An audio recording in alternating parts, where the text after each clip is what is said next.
નમસ્કાર મારા વાલા વિદ્યાર્થી મિત્રો, સ્વાગત છે તમારું। આજે વાત કરવાના છીએ ધોરણ 9માં આપણી ગુજરાતીની નવી સ્વાધ્યાયન પોથી જે આપવામાં આવેલી છે તેમાં ભાગ નંબર 4માં પાઠ નંબર 12 સખી માર્કંડી।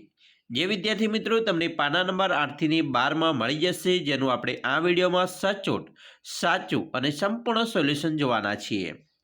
તો ચાલો વિદ્યાર્થી મિત્રો વિડીયોની શરૂઆત કરીએ। તેના પહેલાં તમે ખાસ કરીને ચેનલમાં નવા આવેલા હશો તો મારા વાલા વિદ્યાર્થી મિત્રો ચેનલને અવશ્ય સબસ્ક્રાઇબ કરી વિડીયોને લાઈક અને શેર કરવાનું પણ ન ભૂલતા।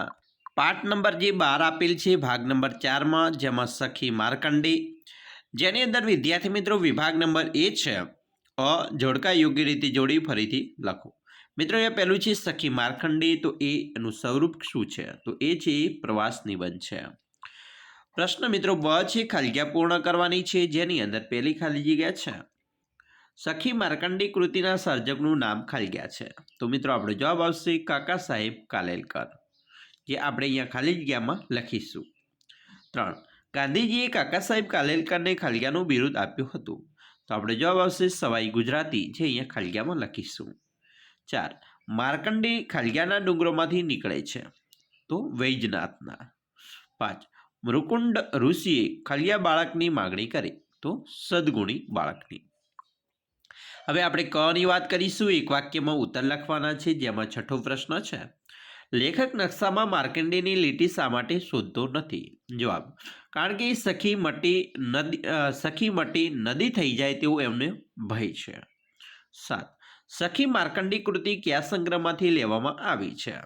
સખી માર્કંડી કૃતિ લોકમાતા સંગ્રહમાંથી લેવામાં આવી છે। 8. માર્કંડેયના પિતાનું નામ શું હતું? તો માર્કંડેયના પિતાનું નામ મૃકંડુ હતું। 9.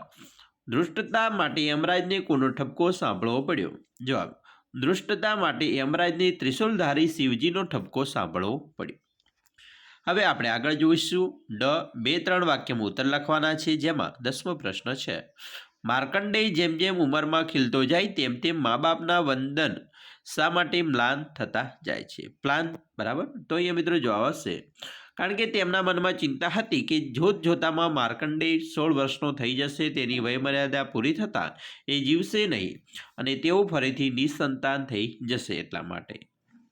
11. લાગણીના દિવસોમાં લેખકનો અનુભવ વર્ણવો। જવાબ, લેખકને લાગણીના દિવસોમાં 2 દિવસ ખેતરમાં ગાળવા પડતા, ત્યારે માર્કંડેય તેમની ખાવા માટે સકરિયા અને અમૃત જેવું મીઠું પાણી આપતી।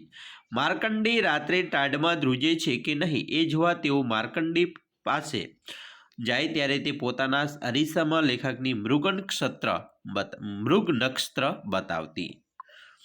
હવે આપણે જોઈશું સવિસ્તર ઉત્તર લખવાના છે, જેમાં મિત્રો 12મો પ્રશ્ન છે માર્કંડેય ઋષિની કથા તમારા શબ્દોમાં લખો।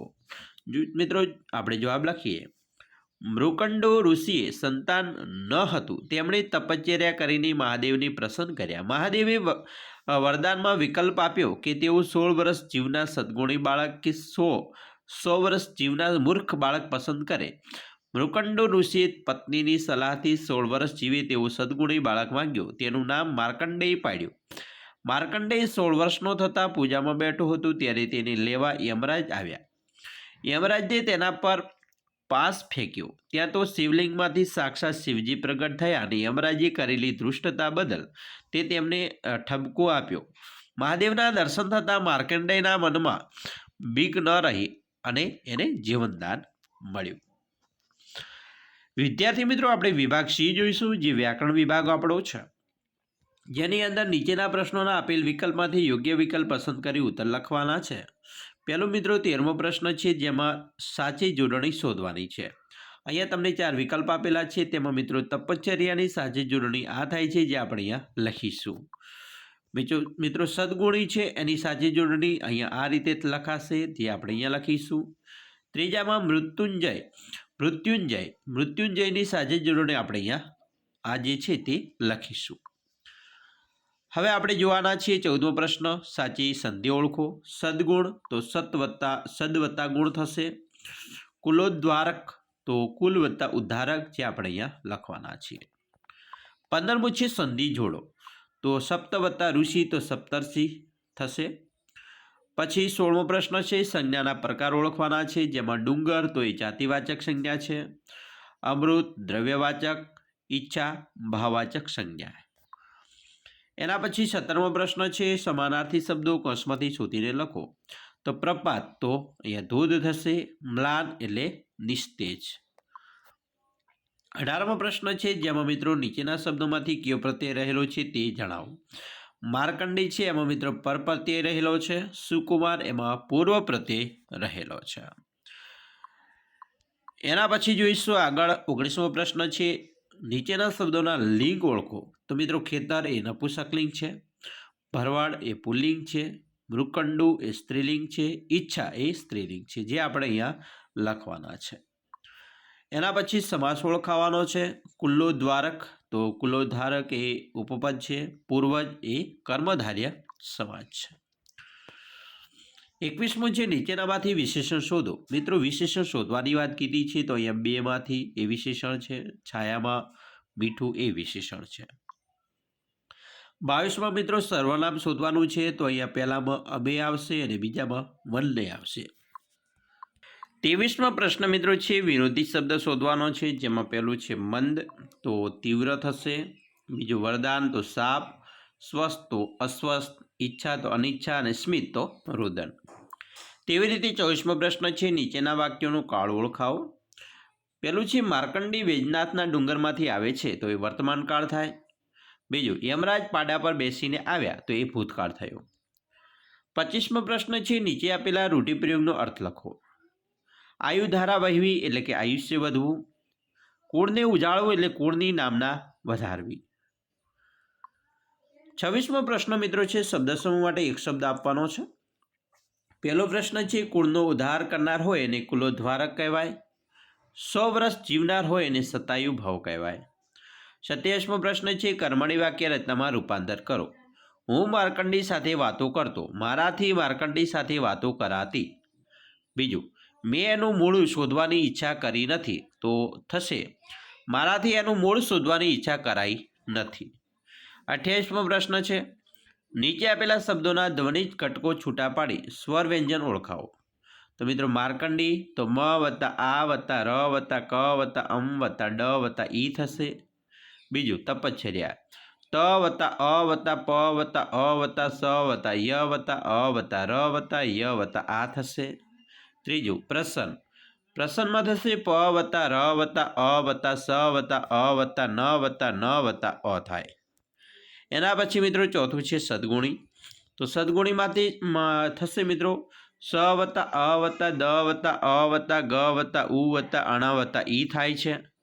નક્ષત્ર તો નક્ષત્રમાં થાય છે ન વત્તા અ વત્તા ક્ષ વત્તા અ વત્તા ત વત્તા ર વત્તા અ થાય. મિત્રો આગળ છે 29મો પ્રશ્ન છે, નીચેના વાક્યમાંથી રવાનુકારી શબ્દ શોધીને લખો. જેમાં પહેલું છે પગ મૂક્યું કે તરત જ ખળખળ ખળખળ એવો અવાજ શરૂ થાય. તો એ મિત્રો રવાનુકારી શબ્દ થાય છે તે ખળખળ થશે. 30મો પ્રશ્ન છે, નીચેના વાક્યોનો અલંકાર ઓળખાવો. જેમાં પહેલું છે અને અમૃત જેવું પાણી પણ પાતી. તો મિત્રો અહીં અલંકાર ઉપમા થાય. બીજું, પહેલાંને પેઠે એ મારી સાથે ગેલ કરતી નથી. તો અહીંયા મિત્રો ગેલ કરતી નથી સજીવ નું મિત્રો રૂપ આલેખ્યું છે એટલે સજીવારો પણ અલંકાર થશે. તો આ રીતે આપણે વ્યાકરણ જોયું. હવે આપણે જોવાના છે વિભાગ ડીમાં લેખન વિભાગ, જેમાં નિબંધ છે. નિબંધમાં મિત્રો છે નદીની આત્મકથા. તો ચાલો આપણે નદીની આત્મકથા વિશે જોઈએ. તો મારો જન્મ હજારો વર્ષ પહેલાં એક પર્વતમાં થયો હતો. હું પર્વત પિતાના ખોળામાંથી ઉછળતી કૂદતી નીચે મેદાનમાં આવીને વહેવા લાગી હતી. આજુબાજુથી મારી અનેક સહેલીઓ આવીને મને મળી. તે બધી મારામાં ભળી ગઈ. હવે હું મોટી થઈ ગઈ હતી. મારો વેગ વધી ગયો હતો. હું વહેતી વહેતી સાગરને મળવા દોડી ગઈ. મારા કાંઠે ઘણા ગામડા અને શહેરો વસેલા છે. તેમને હું પીવાનું પાણી પૂરું પાડું છું. મારા પર બંધ બાંધી નહેરો કાઢવામાં આવી છે. એ પાણીથી હું ખેતરોમાં બારેમાસ અનાજ પકવું છું.